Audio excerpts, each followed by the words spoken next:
ating Diyos.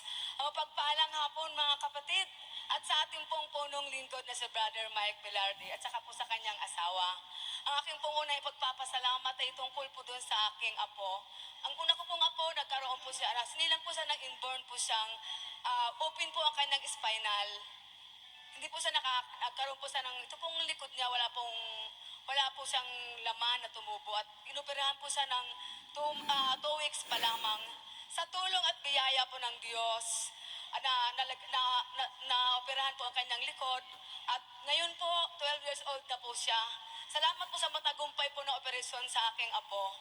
At ang pangalawa ko po ipapagpapatotoo ang aking pong anak na panganay na salamat po sa Panginoon sa kadadalo at pre-request ko po. Ang aking pong anak ngayon po ay sima na po siya. Praise the Lord.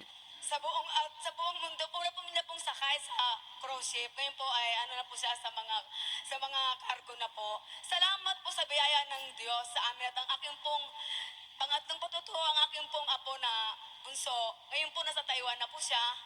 At doon po, 6 na taon na po siyang nasa Taiwan at pinagpala po at nakapag-asawa rin po siya doon. At nakaraang pong taon, doon po sila kinasal. Hindi po siya nakauwi dito kasi po, pandemic po tayo. Salamat po sa biyaya ng Diyos na patuloy po pinagkakaloob ng Diyos sa araw-araw. At ang pang-apat po na pasasalamat ko sa Panginoon, ako po ay isa pong lingkod ng Diyos bilang pong isang mga awit sa Dasmariñas, Cavite. Thank you, Lord, sa patuloy na biyaya at pagpapala mo sa akin at sa aking buong pamilya. To God be the highest glory. Amen. Amen. Amen. Salamat sa Amen. Diyos. Amen. Praise Hallelujah. God.